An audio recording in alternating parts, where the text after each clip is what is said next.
नमस्कार, welcome to my channel learn along Vinod. काफ़ी दिनों के बाद मैं वीडियो बना रहा हूं। आज हम जिस टॉपिक के ऊपर बात करेंगे वो है हिमाचल प्रदेश, और इसमें हम हिमाचल प्रदेश के जो एफर्ट्स थे from 1948 to 1972 to gain full statehood, उस सफ़र को हम देखेंगे कि किस तरह का सफ़र रहा है, क्या क्या डेवलपमेंट हुई, कौन कौन से ईयर्स जो हैं, कौन कौन से साल जो हैं वो इम्पॉर्टेंट हैं, और उसमें क्या क्या डेवलपमेंट हुई, उन सभी की बात करेंगे। इस पूरी टाइमलाइन को देखेंगे 1948 से लेके 1972 तक। ठीक है, तो आइए शुरू करते हैं। Himachal Pradesh efforts towards statehood, timeline 1948 to 1972। सबसे पहले 1948, जैसा कि हम सभी को पता था कि आफ्टर इंडिपेंडेंस, भारत को जब इंडिपेंडेंस मिली तो उसके बाद 1948 में हिमाचल प्रदेश को गठित किया गया। ठीक है, उसका जन्म हुआ। इससे पहले हिमाचल प्रदेश नाम से कोई चीज यहाँ नहीं थी, और इसको जब 1948 में गठित किया गया तो इसको एक सेंट्रली एडमिनिस्ट्रेड टेरिटरी बनाया गया। ठीक है, 15 अप्रैल 1948 को integration of 31 erstwhile princely states, जो 31 रियासतें थी यहाँ पे, शिमला हिल्स की और कुछ पंजाब हिल्स की, तो उनको मिला के एक सेंट्रली एडमिनिस्ट्रेड टेरिटरी जो है उसको बनाया गया। और इसमें इन सभी स्टेट्स को, जो प्रिंसली स्टेट्स थी, इन सभी को 4 डिस्ट्रिक्ट्स में बांट दिया गया: चंबा, मंडी, महासू और सिरमौर। और उसमें इस टेरिटरी का या हिमाचल प्रदेश का जो टोटल एरिया था वो था 27,018 स्क्वायर किलोमीटर। ओके, और एक चीफ कमिश्नर जो है वो अपॉइंट कर दिया गया। पहले चीफ कमिश्नर जो थे हिमाचल प्रदेश के वो थे NC मेहता, और उनके 22 चीफ कमिश्नर थे E पेंड्रल मून। और इनको एडवाइज करने के लिए, ये चीफ कमिश्नर थे, इनको एडवाइज करने के लिए एक एडवाइजरी काउंसिल बनाई गई जिसमें 9 मेंबर्स हुआ करते थे। 3 मेंबर जो थे वो प्रिंसली स्टेट्स के रिप्रेजेंटेटिव्स थे, और 6 मेंबर जो थे वो पब्लिक के रिप्रेजेंटेटिव होते थे। तो इस तरह से 1948 में हिमाचल का उदय हुआ। ठीक है, सेंट्रली एडमिनिस्ट्रेड टेरिटरी के रूप में। ओके, नेक्स्ट जो इंपॉर्टेंट ईयर है वो है 1951। ठीक है, जैसा कि हमें पता है कि 1950 में हमारा संविधान जो है वो पूरी तरह से लागू हो गया। ठीक है, तो हमारा संविधान लागू होने के बाद एक एक्ट आया, government of India part C states act 1951। इसकी जो सेक्शन 3 थी उसके अनुसार हिमाचल प्रदेश को सेंट्रली एडमिनिस्ट्रेड टेरिटरी से बदलकर पार्ट C स्टेट का दर्जा दे दिया गया। ठीक है, मतलब ये कि इसको पार्ट C स्टेट बना दिया गया, और साथ ही लेजिस्लेटिव असेंबली जो है वो क्रिएट कर दी गई। और उस लेजिस्लेटिव असेंबली में या विधान सभा में कितने मेंबर्स थे? उसमें 36 मेंबर जो थे वो उसमें थे। और फर्स्ट इलेक्शन जो है इस विधानसभा, इस लेजिस्लेटिव असेंबली के लिए हुआ था नवंबर 1951 में, 1951 में। ओके, मतलब ये सेंट्रली एडमिनिस्ट्रेड टेरिटरी से इसको पार्ट C स्टेट बना दिया गया 1951 में। ओके, नेक्स्ट है आपका 1952। जब इसको पार्ट C स्टेट बना दिया गया तो चीफ कमिश्नर का जो पद था उसको नया नाम दे दिया गया, वो लेफ्टिनेंट गवर्नर का।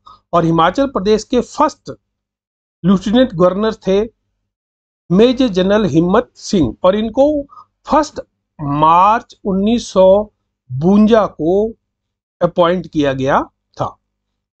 और जो इलेक्शन 1951 में हुए थे, ठीक है, उसमें जो पार्टी जीत कर आई थी उसने अपनी कैबिनेट बनाई, अपनी सरकार बनाई, और डॉक्टर वाई.एस. परमार जो थे वो 24 मार्च 1952 को हिमाचल प्रदेश के पहले चीफ मिनिस्टर बने, ठीक है।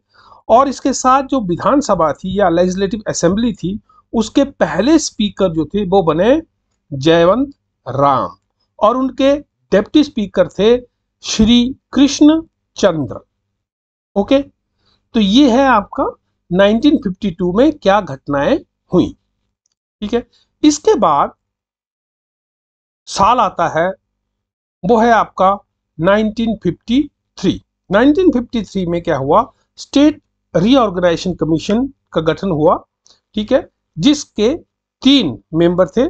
फाजिल अली वो चेयरमैन थे इस स्टेट रीऑर्गेनाइजेशन कमीशन के, डॉक्टर के.एम. पानीकर मेंबर थे, एच.एन. कुंजरू भी इसके मेंबर थे। मतलब ये 2 मेंबर और एक चेयरमैन, 3 मेंबर कमीशन था ये, और इसको जॉब दिया गया था कि स्टेट्स का रीऑर्गेनाइजेशन करना है, ठीक है। तो अगर हम इसकी ओवरऑल रिकमेंडेशन देखें स्टेट रीऑर्गेनाइजेशन कमीशन की, तो उन्होंने ये रिकमेंड किया था कि हिमाचल प्रदेश को पंजाब में मर्ज कर दिया जाए, ठीक है। इसके जो 2 मेंबर थे, के.एम. पानीकर और एच.एन. कुंजरू, इनका ये मत था कि हिमाचल को पंजाब में मर्ज कर दिया जाए, लेकिन जो फाजिल अली थे वो अलग व्यू पॉइंट रखते थे, ठीक है। वो उनकी ये डिजायर थी कि इसको हिमाचल प्रदेश को एक सेपरेट एंटिटी के रूप में रखा जाए, ठीक है। फिर 1954 बहुत इंपॉर्टेंट है। 1954 में क्या हुआ, जो हमारी पारसी स्टेट बिलासपुर थी, ठीक है, उसको 1 जुलाई 1954 को हिमाचल प्रदेश के साथ मर्ज कर दिया गया, ठीक है। और इस मर्जर से क्या हुआ कि जो हमारी डिस्ट्रिक्ट के नंबर थे वो 4 से बढ़कर कितने हो गए, 5 हो गए, ठीक है। पहले कौन कौन से थे आपके पास, महासू, ठीक है, चंबा, सिरमौर, और साथ आपका मंडी, ये 4 थे। एक और ऐड हो गया बिलासपुर 1954 में, तो ये हो गए हमारी 5 डिस्ट्रिक्ट, ठीक है। और साथ ही इसका एरिया भी बढ़ गया। एरिया कितना हो गया, 28,185 स्क्वायर किलोमीटर, ओके। और जो लेजिस्लेटिव असेंबली की जो स्ट्रेंथ थी, मेंबर्स की स्ट्रेंथ थी, वो कितनी हो गई, 41 मेंबर्स की हो गई। इसके बाद जो इंपॉर्टेंट डेट है वो है 1956। 1956 में क्या हुआ कि हिमाचल प्रदेश को यूनियन टेरिटरी बना दिया गया, ठीक है। पार्ट सी से इसका स्टेटस चेंज कर दिया गया और यूनियन टेरिटरी जो है इसको बना दिया गया। और उसकी डेट क्या है, उसकी डेट है 1 नवंबर 1956, ओके। जो श्री बजरंग बहादुर सिंह, उनको हिमाचल प्रदेश का एडमिनिस्ट्रेटर बनाया गया, और उसका औहदा क्या था, लेफ्टिनेंट गवर्नर का, श्री बजरंग बहादुर सिंह। और साथ ही जो हमारी लेजिस्लेटिव असेंबली थी उसको एबॉलिश कर दिया गया, ठीक है। और उसके स्थान पर एक टेरिटोरियल काउंसिल बनाई गई दिसंबर 1956 में, और उस काउंसिल के कितने मेंबर थे, 41 मेंबर थे। मतलब ये कि असेंबली को एबॉलिश कर दिया गया, उसके स्थान पर टेरिटोरियल काउंसिल बना दी गई, और एडमिनिस्ट्रेटर कौन थे, श्री बजरंग बहादुर सिंह। इसके बाद की जो इंपॉर्टेंट डेट है वो आती है आपकी 1957। 1957 में जो टेरिटोरियल काउंसिल बनी थी उसका इलेक्शन हुआ, मई जून 1957 में इसका इलेक्शन करवाया गया, ठीक है। और 15 अगस्त 1957 को ठाकुर करम सिंह जो थे मंडी के, उनको एज अ चेयरमैन चुना गया, इस काउंसिल का चेयरमैन चुना गया। कौन, ठाकुर करम सिंह। और श्री विद्याधर इस काउंसिल के वाइस चेयरमैन चुने गए, ओके, ये हुआ 1957 में, ठीक है। 56 में बन गया, टेरिटरी बन गई, यूनियन टेरिटरी बन गई, ठीक है। जो आपकी असेंबली थी उसको एबॉलिश कर दिया गया, टेरिटोरियल काउंसिल बनाया गया। टेरिटोरियल काउंसिल के इलेक्शन जो थे वो मई जून 1957 में हुए और उसमें ठाकुर करम सिंह को इस काउंसिल का चेयरमैन चुना गया। इसके बाद 1960 में क्रिएशन ऑफ 6 डिस्ट्रिक्ट। देखिए, जो हमारा महासू डिस्ट्रिक्ट थी 1 मई 1960 को उसकी एक चिन्नी तहसील है, ठीक है, चिन्नी तहसील थी। उस चिन्नी तहसील को महासू डिस्ट्रिक्ट से काट कर एक नई डिस्ट्रिक्ट बना दी गई जिसका नाम रखा किन्नौर डिस्ट्रिक्ट। तो इस तरह से हमारे पास कितनी डिस्ट्रिक्ट हो गई? 6 डिस्ट्रिक्ट हो गई। ओके, अब आगे अगली जो डेट है वो है 1963। 1963 में क्या हुआ? जो डेमोक्रेटिक सेटअप था, ठीक है, क्या था democratic setup? Assembly, legislative assembly, क्योंकि उसको क्या बना दिया गया था? टेरिटोरियल काउंसिल बना दिया गया था। लेकिन 1962 में 1 जुलाई 1963 जो है उसमें ये जो लेजिस्लेटिव असेंबली थी इसको रिस्टोर कर दिया गया और इसके लिए 2 एक्ट बहुत इंपॉर्टेंट हैं जिनकी वजह से इस टेरिटोरियल काउंसिल को क्या है खत्म कर दिया गया और उसकी जगह पे दोबारा से लेजिस्लेटिव असेंबली को लाया गया। वो कौन कौन से थे? 14th constitutional amendment act of 1962 और government of union territories act 1963। Okay, और जो स्ट्रेंथ थी असेंबली की, पहले थी 41, अब कितनी कर दी गई? 43, जिसमें 2 नॉमिनेटेड मेंबर्स भी रखे गए, ठीक है। और YS परमार जो है दोबारा से दूसरी बार चीफ मिनिस्टर बने। ओके, और स्पीकर जो थे विधानसभा के वो बने देशराज महाजन और डिप्टी स्पीकर बने तपेंद्र सिंह। ओके, नेक्स्ट है आपका 1966। 1 नवंबर 1966 को जो पंजाब की रीऑर्गेनाइजेशन किया गया on the basis of linguistic base था वो, ठीक है, पंजाब और हरियाणा में बांट दिया गया, ठीक है। और उसी में इस रीऑर्गेनाइजेशन ने क्या हुआ कि जो पंजाब के हिली एरियाज थे, कांगड़ा, शिमला, कुल्लू और लाहौल स्पीति, ठीक है, और कुछ और हिस्से, ठीक है, उनको किया गया हिमाचल के साथ मर्ज कर दिया गया। कब? 1 नवंबर 1966 को। और इसका एरिया जो है कितना हो गया? 55,673, ठीक है। अब यहां पे बात ये आती है, देखिए वैसे तो 4 कौन कौन सी? कांगड़ा, शिमला, कुल्लू और लाहौल स्पीति, ये 4 डिस्ट्रिक्ट जो थी वो उसमें मर्ज कर दी गई। तो 6 पहले थी, 4 अब हुई, तो उसको क्या कर दिया गया? क्या किया? 10 डिस्ट्रिक्ट जो है वो हो गई। और साथ ही जो मेंबर्स की स्ट्रेंथ थी असेंबली में वो भी बढ़कर कितनी हो गई? 63, जिसमें से 60 मेंबर जो थे वो इलेक्टेड थे और 3 जो थे वो नॉमिनेटेड मेंबर्स थे। समझ में आ गया? अब आ जाते हैं आगे। 1966 के बाद क्या हुआ? 1968 की बात आती है, क्योंकि जो स्टेटस था हिमाचल प्रदेश का वो स्विंग कर रहा था। कभी सेंट्रली एडमिनिस्ट्रेटेड टेरिटरी बना दिया, कभी आपने पार्ट सी बना दिया, कभी आप यूनियन टेरिटरी बना रहे हैं, यूनियन टेरिटरी बना के आप असेंबली को भंग कर रहे हैं, मतलब उसको एबॉलिश कर दे रहे हैं, दोबारा से उसको रिस्टोर कर रहे हैं। तो ये पेंडुलम की तरह चल रहा था। इसके लिए जो यहाँ के लोग थे और पॉलिटिशियंस थे वो इससे संतुष्ट नहीं थे, इसलिए उन्होंने क्या किया कि अब हमें और कुछ नहीं चाहिए, अब हमें स्टेटहुड जो है वो हिमाचल प्रदेश को दिलानी है। तो उसके लिए 24 जनवरी 1968 को जो एचपी विधानसभा थी उसने एक रेजोल्यूशन पास किया डिमांडिंग फुल स्टेटहुड। पूरी तरह से स्टेट की मांग जो है वो इसमें उठाई गई और इसके लिए क्या किया गया, एक नेगोशिएटिंग कमेटी बनाई,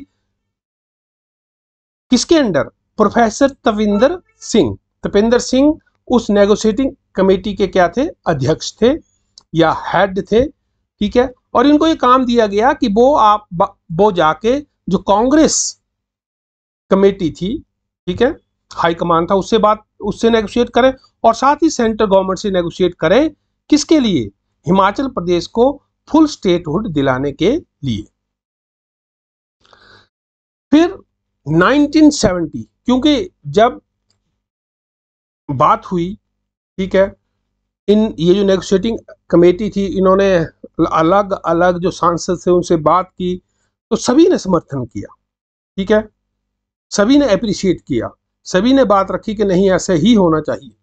तो उसके चलते जो एक तरह की बात चली, तो 1970 में क्या हुआ, इंट्रोडक्शन ऑफ बिल। तो 31 जुलाई 1970 जो है एक बिल जो है पार्लियामेंट में इंट्रोड्यूस किया गया, जो क्या करता था, जो हिमाचल प्रदेश को स्टेटहुड देने की बात करता था, ठीक है। तो जब वो बिल पास हुआ तो उस बिल को 18 ऑफ दिसंबर 1970 को the state of Himachal Pradesh act जो है वो पास किया गया पार्लियामेंट के द्वारा। मतलब ये कि इस एक्ट के अनुसार 18 दिसंबर 1970 का जो एक्ट है, the state of Himachal Pradesh act, इस एक्ट ने हिमाचल प्रदेश की या हिमाचल प्रदेश को फुल स्टेटहुड जो है उसका दर्जा दे दिया। और इसके चलते 1971 में,